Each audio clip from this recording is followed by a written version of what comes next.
يا عالم بكل علوم يا سامع دعاء المظلوم لا تجعل في حضرتنا شقيا ولا مخوم يا الله يا الله يا عالم بكل علوم يا سامع دعاء المظلوم لا تجعل في حضرتنا شقيا.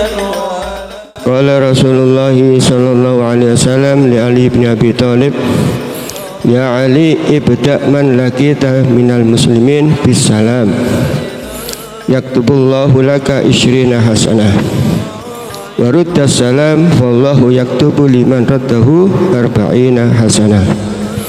Wahai Ali, mulailah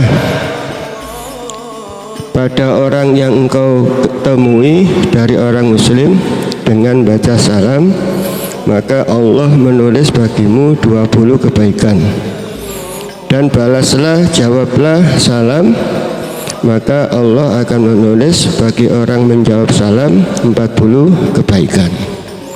Kalau di sini satu hadis menunjukkan bahwa orang yang mengucapkan salam itu adalah hukumnya sunnah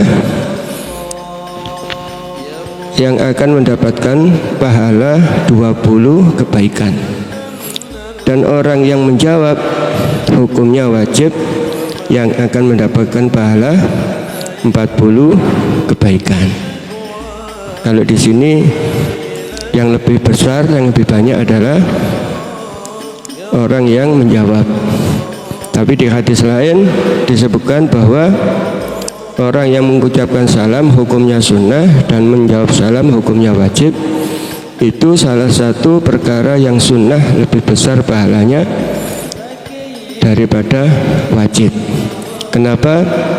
Karena orang yang memulai salam itu adalah orang yang mengingatkan salah satu asma Allah kepada orang yang di depannya. Karena sebab orang yang pertama mengucapkan salam, orang yang kedua atau yang ditemui itu juga mengucapkan salam bentuk zikir kepada Allah berupa Asmaul Husna yang namanya As-Salam.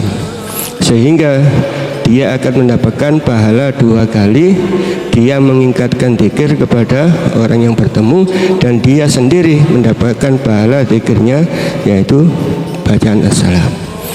Hadis yang lain menunjukkan orang yang membaca Assalamualaikum mendapatkan pahala 10 kebaikan.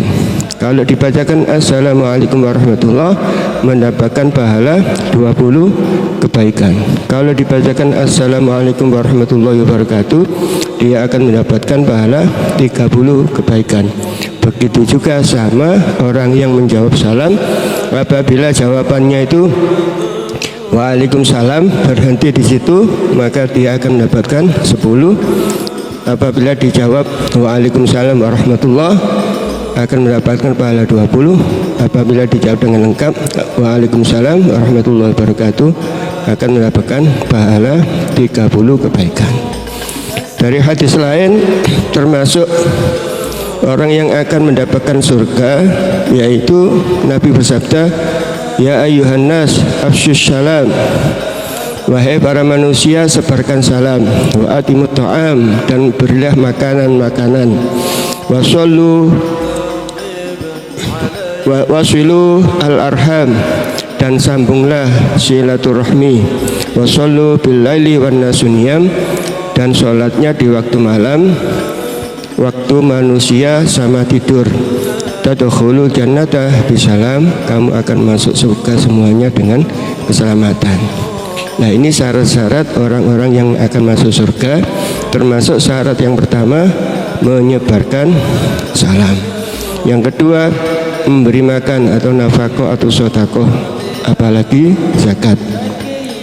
Yang ketiga menyambung tali silaturahmi kepada orang-orang yang dekat kepada kita, kerabat. Yang keempat sholat di waktu malam, di waktu banyak orang-orang tidur. Itu syarat-syarat masuk surga. Dan termasuk ada lagi hadis menunjukkan bahwa syarat masuk surga yaitu Nabi bersabda, la tadkhulul jannah hatta tu'minu. Kamu sekalian tidak akan masuk surga kecuali kalau kamu beriman. Syarat pertama masuk surga beriman. Walan tu'minu hatta tahabbu. Kamu tidak akan menjadi orang yang imannya sempurna sehingga kamu di antara orang yang beriman itu saling kasih sayang, saling mencintai. Dan diteruskan, wala ala adullukum ala syai'in idza fa'altumuhu tahabbtum. Apakah kamu mau saya tunjukkan sesuatu yang apabila kamu lakukan kamu saling mencintai. Nabi bersabda, afsyus salam bainakum, sebarkan salam di antara kalian semua. Jadi termasuk hadis ini menunjukkan bahwa syarat masuk surga beriman. Sempurnaan iman saling mencintai sama orang yang Islam sama orang mukmin. Yang dikatakan orang mukmin man amina jarah. Siapa dia orang mukmin sempurna? Orang yang tetangganya aman dari lisan dan tangannya. Al muslim man salimal muslimuna min lisanihi wa yadihi. Orang Islam yang sempurna, orang Islam yang menjaga kehormatan orang Islam lainnya tidak sampai didolimi oleh tangannya atau mulutnya. Ini termasuk keutamaan-keutamaan salam yang dari hadis Nabi Muhammad SAW. Kalau dari Al-Quran, salam itu memang sesuatu yang istimewa yang diucapkan semua ahli surga. Dikatakan dalam Al-Quran, yauma yalqaunahu salam. Hari di waktu di surga itu mereka bertemu sama muslim, sesama mukmin dalam surga, itu mengucapkan salam. Tahiyatuhum yauma yalqaunahu salam. Ucapan selamat di waktu mereka bertemu dalam surga itu salam. Di surat Yasin disebutkan juga, setelah diceritakan hum wa azwajum fi dhilalin ala araik muttaqun, mereka ahli surga dengan istri-istrinya di dalam naungan yang teduh, dia bersandar kepada gerden-gerden, dipan-dipan dengan santainya. Di situ dikatakan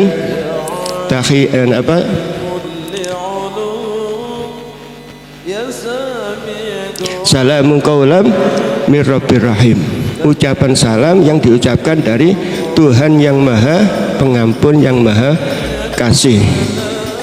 Dari surat lain juga disebutkan, termasuk surat Waqiah, la yasma'una fiha lahwan wala ta'siman illa qilan salaman salama. Mereka ahli surga itu tidak mendengar di dalam surga sesuatu yang tidak ada manfaatnya, lahwan wala ta'siman, apalagi perkara yang dosa.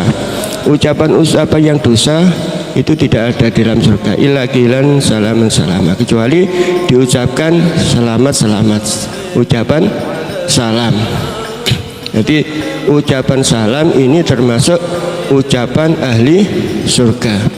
Termasuk lagi ayat menunjukkan bahwa Allah Subhanahu wa taala berfirman, wa udkhilal ladzina amanu wa amilus solihati jannatin tajri min tahtil anhar khalidina fiha bi idzni rabbihim tahiyyatuhum fiha salam. Dan dimasukkan orang-orang yang beriman dan beramal soleh di surga-surga yang akan mengalir di bawahnya surga, sungai-sungai yang mereka itu kekal di dalam surga dengan izin Tuhan mereka, dengan izin Allah. Ahli surga itu kekal. Tahiyyatuhum fiha salam. Dia mengucapkan keselamatan utawi ucapan-ucapan selamat di dalam surga itu, yaitu membaca salam. Itulah keistimewaan salam. Maka jangan sampai kita bertemu orang muslim tidak baca salam. Itu sesuatu yang sangat istimewa. umpama tidak dijawab oleh seorang muslim itu dijawab, kata Nabi, orang yang lebih mulia dan lebih baik daripada manusia tersebut. Siapa yang menjawab? Malaikat orang yang menjaga, malaikat yang menjaga orang tersebut. Jadi setiap manusia itu punya malaikat raqib atid atau malaikat hafadho. Kalau kita baca salam lewat dari suatu jalan, ada orang duduk, assalamualaikum, jawabannya monggo. Nah itu kita mendapatkan jawabannya dari orang yang lebih mulia, yaitu para malaikat yang duduk-duduk bersama mereka, malaikat hafadho, malaikat raqib atid. Atau kalau kita masuk rumah, kebetulan rumah itu kosong, kita dianjurkan baca assalamualaikum wa ala ibadillahi sholihin, langsung keselamatan untuk kita dan hamba-hamba Allah yang soleh. Ataupun kita baca salam assalamualaikum, itu sudah boleh, juga boleh, karena di dalam rumah itu ada penghuni-penghuni, termasuk malaikat atau jin muslim. Mereka akan menjawab dan mereka jawabannya lebih mulia daripada kita. Itulah ucapan salam yang kita patut untuk melantunkan, dan adab-adab salam banyak sekali, termasuk di waktu orang baca Quran tidak boleh, di waktu ada orang azan tidak boleh, di waktu majelis berlangsung tidak boleh. Itu termasuk tata krama. Orang berjalan salam kepada orang yang duduk, orang naik kendaraan salam kepada orang yang berjalan, itu urutannya. Kalaupun dibalik boleh, tidak ada salahnya, karena itu cuma adab atau tata krama orang tua kepada anak. Itu termasuk adab tata krama bersalam kepada mereka. Allahu a'lam bishawab.